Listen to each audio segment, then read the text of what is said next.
এতদিন আসলে তোমাদেরকে মানে অ্যাকাউন্টিং ফিনান্স সংক্রান্ত এবং ব্যবসা শিক্ষার অনেক বিষয় নিয়ে কিন্তু আসলে আমি টিউটোরিয়াল তৈরি করছি, কিন্তু আসলে আজকে আসলে মনের দুঃখে আর কি, মনের কষ্টে আমি আসলে আমার জীবনের একটা বাস্তবিক ঘটনা, যেটা আর কি তোমাদের সাথে আলোচনা করব, ঠিক আছে। এবং আমার মনে হয় যে এই বাস্তবতা আসলে বাংলাদেশের সবার আসলে জানা উচিত, এবং বাংলাদেশের প্রচলিত কিছু সিস্টেমের বিরুদ্ধে আমার এই মানে প্রতিবাদও বলতে পারো, ঠিক আছে। তো প্রথম কথা হচ্ছে হলো যে আমরা যখন ধরো অনার্স মাস্টার্স কমপ্লিট করে যখন চাকরি নিতে যাই, বুঝছো, তো যারা আমাদেরকে চাকরি দেয় মানে ওদের ভাবটা এমন থাকে ওরা হচ্ছে হলো প্রেসিডেন্ট, আর আমরা তাদের কাছে আসলে ভিক্ষা চাইতে গেছি। প্রথম কথা, তাদের অ্যাটিটিউডটা আসলে এরকম হয় কিছু মানুষের, সবার না।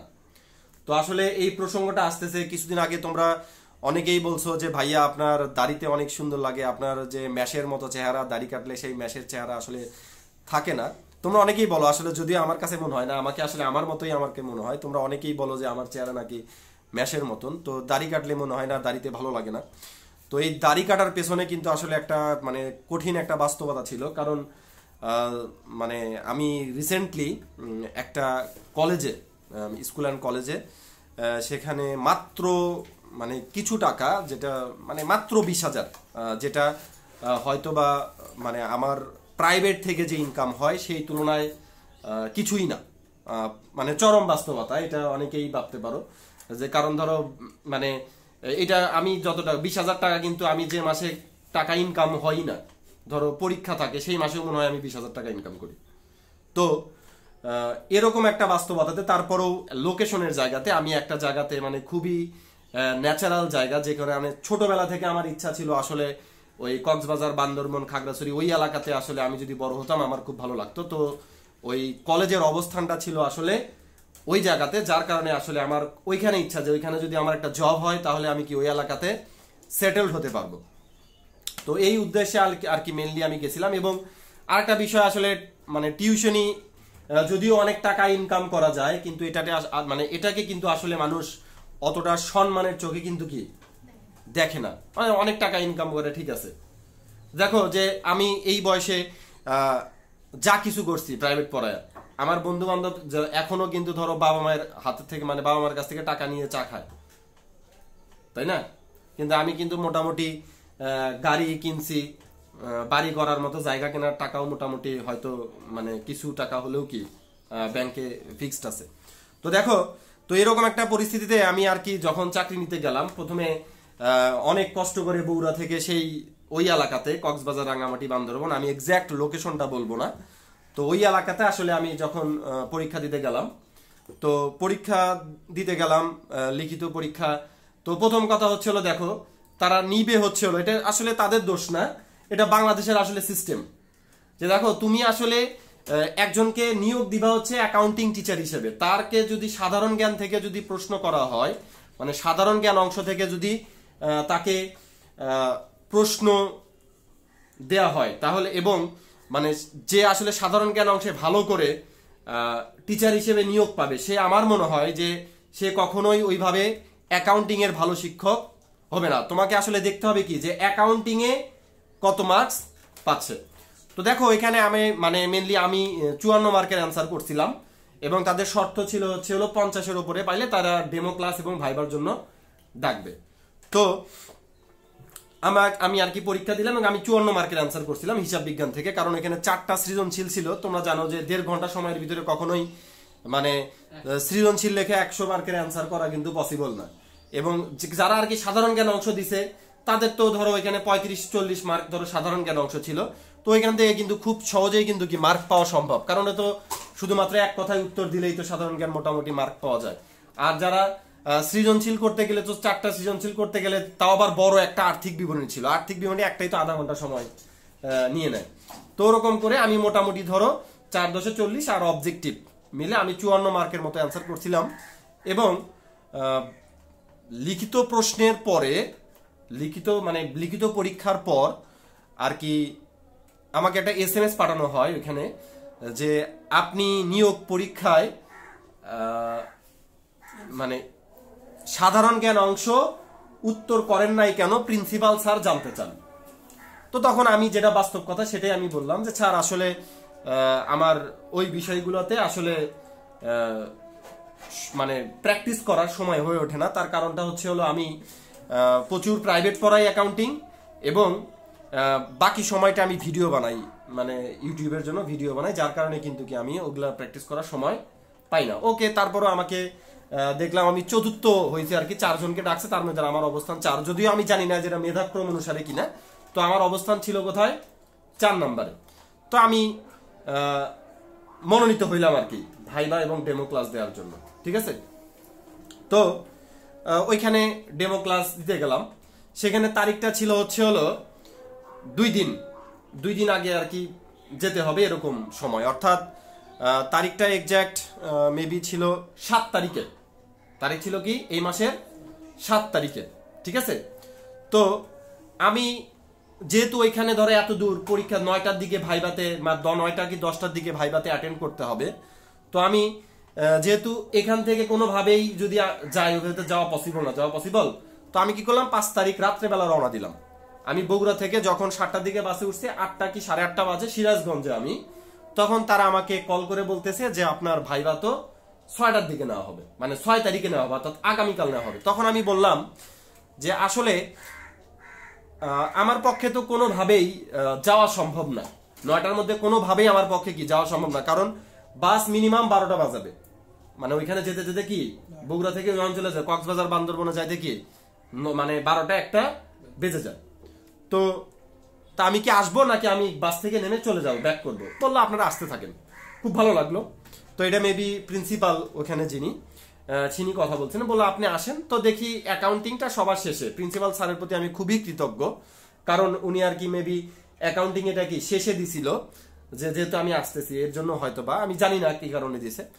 তো প্রথমত দেখো যে সারা রাত জার্নি করে আমি গেলাম, যার পর এখন গোসল টোসল না করে আমি তো ভাবছিলাম হোটেলে উঠবো, হোটেলে উঠে ফ্রেশ ট্রেশ হয়ে আগামীকাল আর কি দিব, ডেমো ক্লাস ভাইবা দিব।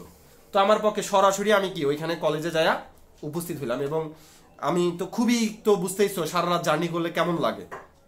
তো যাওয়ার পর খুব বাজে অবস্থা আমার শরীরের, ঘেমে টেমে শেষ, একদম হয়ে গেছি। তো আমার তো গোসল যে কোনো ভাবে করতে হবে, এবং স্কুলে তো আসলে গোসল করার মতো কি পরিবেশ থাকে না। তো তারপরে আমি একটা মানে ওইখানকার মানে যে পিয়ন টাইপ যিনি ছিলেন, ওনাকে জিজ্ঞেস করলাম যে ভাই আমার তো আসলে খুবই মাথা ব্যথা এবং আমার খুব খারাপ লাগতেছে, মানে গোসল করার কোনো ওয়ে আছে কিনা।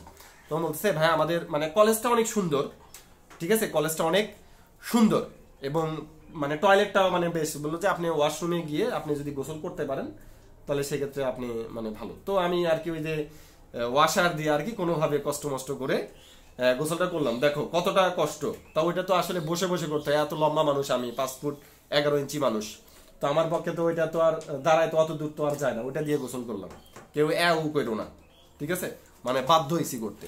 তারপরে ফ্রেশ ট্রেশ হয়ে আর কি প্রথমে হচ্ছে ডেমো ক্লাস।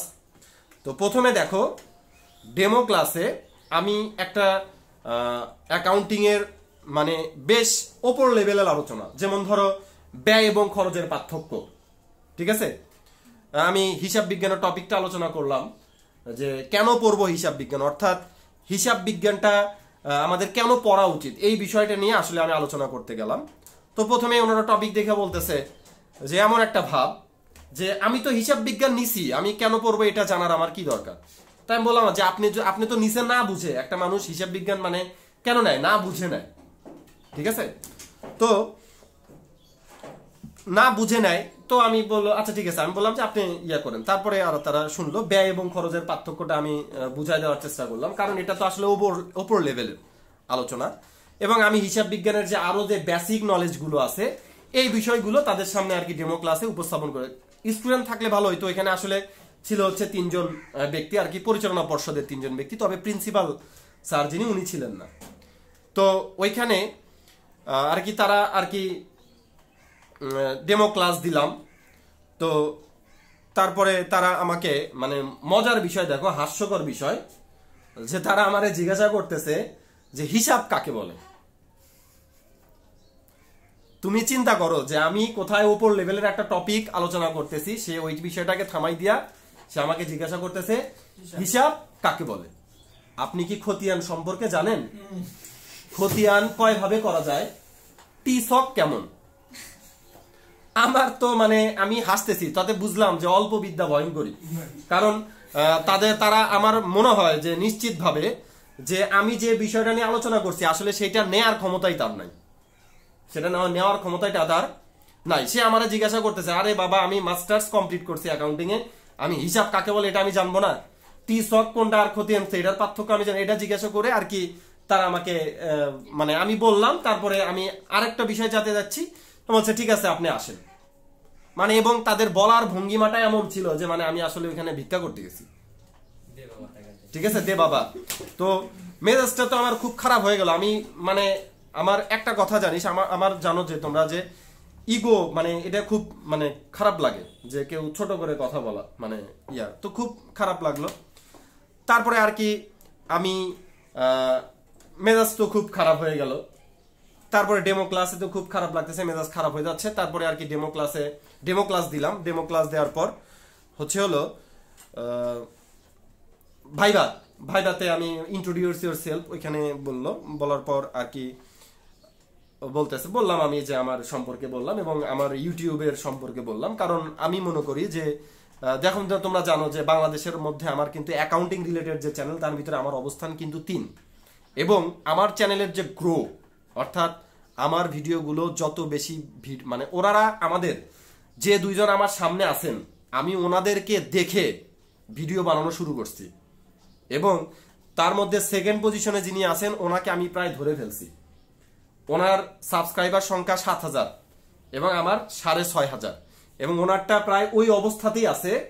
আর আমারটা কিন্তু পার ডে মিনিমাম হলেও 30 জন সাবস্ক্রাইবার আমার বাড়ে। এই যে পরীক্ষার আগের দিন তোমরা জেনে হয়তো বা খুশি হবা যে আমার চ্যানেলে মোট ভিউ হয়েছে 2 লক্ষ মিনিট। 2 লক্ষ মিনিট ভিউ হয়েছে, ভাবতে পারো? তো আর কমেন্টস যে আসলে কত করছে সেটা যাই হোক, সেটার পরের বিষয়। তো তোমাদেরকে ধন্যবাদ যারা আর কি ভিডিওটা মানে এত সময় ধরে মানে ভিউ করছো আর কি। তো তারপরে আর কি ইয়েতে গেলাম, তো ওনারা আর কি ইউটিউব সম্পর্কে বললেন আপনার সাবস্ক্রাইবার হ্যান ত্যান এটা সেটা। তো শেষমেশ ধরেন বলতেছে যে আপনি তো প্রায় 100 স্টুডেন্টের প্রাইভেট পড়ান, যেটা বাস্তব। আমার তো প্রায় 100 স্টুডেন্ট অলওয়েজ থাকেই, 9, 10 ফার্স্ট ইয়ার সেকেন্ড ইয়ার মেলে তো 100 স্টুডেন্ট আমার থাকে না। তো বলছে এটা তো অনেক টাকা, তো আপনি কেন এত টাকা রেখে লিমিটেড ইনকামের ভিতরে আসতে চান মাত্র 20,000 টাকা বেতনে? তো আসলে আমি আমার সত্যি সেটাই বললাম যে প্রথম কারণটা হলো সম্মান। প্রাইভেট পড়া যত টাকা ইনকাম করানো যাক, তো সেটা আসলে সম্মান নাই। আর 20,000 টাকাটা বড় কথা না, এখানে আমি আসলে সম্মান পাবো। এন্ড আমার ছোটবেলা থেকে ইচ্ছা হচ্ছে কি আমি এই অঞ্চলে কি হব, এস্টাবলিশড হব, অর্থাৎ এস্টাবলিশ বলতে আর কি সেটেলড হব। তো এই ইচ্ছা থেকে আর কি আমার এখানে আসা। তো আরো প্রশ্ন করলো যে এত দূর তো আপনি জানলেন কিভাবে, উত্তর দিলাম আর কি। তারপরে বলতেছে যে আপনাকে যদি আমরা বলি যে আপনাকে কলেজে আমাদের প্রতিষ্ঠানে যদি আপনি চাকরি পান সেক্ষেত্রে আপনাকে ইউটিউবে কাজ করা যাবে না, সেক্ষেত্রে আপনি কি করবেন? তো আমি স্পষ্ট কথা যেটা, যে কারণ আমি জানি যে ওই প্রতিষ্ঠান তো নতুন, ওই প্রতিষ্ঠানের নাম যত মানুষ না জানে তার চাইতে সারা বাংলাদেশের বেশি মানুষ আমাকে চিনে। এটা কি ভুল? ওই প্রতিষ্ঠানের নাম আমাকে যত মানুষ চেনে অ্যাকাউন্টিং টিচার হিসেবে বাংলাদেশের মধ্যে, অত মানুষ বাংলাদেশের অত মানুষ মানে ওই ডিস্ট্রিক্ট ব্যতীত সারা বাংলাদেশের মধ্যে অত মানুষ ওই প্রতিষ্ঠানের নামই জানে। তাই আমি বলছি না, আমাকে যদি ইউটিউবে থেকে কাজ করা মানে বন্ধ নিষেধ করা হয় তাহলে আমি চাকরি করব না, আমি ইউটিউবে করব, ঠিক আছে? তো আমি বলছিলাম যে কারণ স্যার আমি তো আইমান সাদিক হব, ঠিক আছে? তো এরকম বলার পর তারপরে আর কি মানে বুঝলাম যে আসলে তারা সন্তুষ্ট না, এবং তাদেরকে আমি এই কথা বললাম যে স্যার আপনাদের সিস্টেমে তো সমস্যা। আমি তাদেরকে এই কথা বলছি যে সিস্টেমে সমস্যা। কেমন সমস্যা? যে স্যার আপনারা যে এই যে অ্যাকাউন্টিং টিচার নিবেন, আপনি প্রশ্ন করতেছেন কোথা থেকে? সাধারণ জ্ঞান থেকে। আপনি কি অ্যাকাউন্টিং টিচার দিয়ে কি সমাজ ক্লাস নিবেন নাকি? কারণ এখানে কি আপনারা ভালো টিচার কিন্তু কি পাবেন না।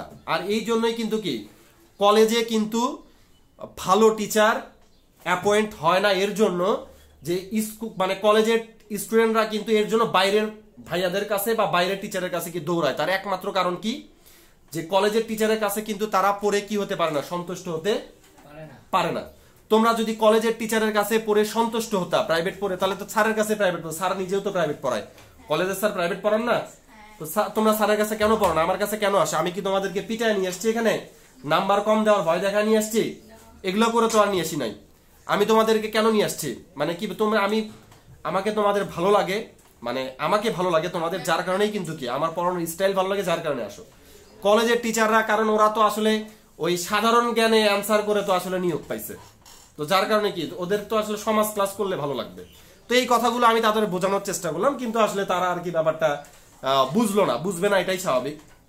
তো বলার পর বুঝলাম যে আসলে তাদের মানে আমারকে তাদের ভালো লাগলো না। তো পরে রেজাল্ট দিল যে আসলে আমি মানে মনোনীত না। তো এটা কোনো দুঃখ নাই, তবে এত কিছু একটা মানে কষ্টের অনুভূতির ভিতরে ওই কলেজের প্রিন্সিপাল স্যারটা উনি একজন মানে অময়িক মানুষ, মানে ওনার ব্যক্তিত্ব, ওনার কথা বলা, আমি ওনার সাথে দেখলাম যে সবার সাথে, যে একজন পিয়নের সাথে উনি যেভাবে ধরো মেশে, মানে আমার কাছে মনে হলো যে মানুষ মানে একটু বড় হলেও প্রিন্সিপাল কিন্তু উনি আসলে সবার সাথে যেভাবে মেশেন, কথা বলেন, ফ্র্যাঙ্কলি সবার আসলে এরকম মন মানসিকতার অধিকারী হওয়া উচিত। স্যার, আপনি যদি ভিডিওটা দেখে থাকেন, মানে আমি আসলে আপনাকে মানে ফলো করার চেষ্টা করছি, যতদিন আপনার সান্নিধ্যে বা কথা বলার চেষ্টা করছি, আমি আসলে আপনার মতো একজন ভালো মানুষ হতে চাই। এবং আমি সবসময় যদিও চেষ্টা করি সবার সাথে ফ্রিলি মিশতে, এবং তোমরা এটা খুব মানে তোমরা তার সবচেয়ে বড় সাক্ষী, কারণ আমি তোমাদের সাথে যেরকম বন্ধুত্ব মতো মিশি, মনে হয় না আর কেউ ওইভাবে তোমাদের সাথে মেশে। তো তোমরা যারা এতক্ষণ আমার কষ্টের কথাগুলো শুনলা, তো অবশ্যই প্রতিবাদ করাটা এরকম উচিত। এবং আমি সিদ্ধান্ত নিছি যে আসলে আমি ওই সাধারণ জ্ঞান আমি পারলেও উত্তর দিব না, এতে আমার চাকরি হইলে হবে, না হলে হবে না। কারণ এখানে 35টা সাধারণ জ্ঞান ছিল, অ্যাটলিস্ট আমি যদি প্রশ্ন দেখতাম আমি 10টা এমনি পারতাম, কারণ এমন কোনো সাধারণ জ্ঞান আমি যদিও প্রশ্নই দেখিনি। তো সবাই আমার মতো এরকম প্রতিজ্ঞাবদ্ধ হবা, এবং আর কি যে এটা মাথায় রাখবা যে ভালো শিক্ষক মানে subject related, not only accounting. তুমি যদি ম্যাথের টিচার যদি ভালো নিতে চাও, অবশ্যই ম্যাথ বিষয়ে সবচেয়ে বেশি গুরুত্ব দিয়ে কি করতে হবে, প্রশ্ন করতে হবে। তো সবাই ভালো থাকবা, সুস্থ থাকবা। আজকের মতো এখানেই বিদায়, সবাইকে ধন্যবাদ। আসসালামু আলাইকুম।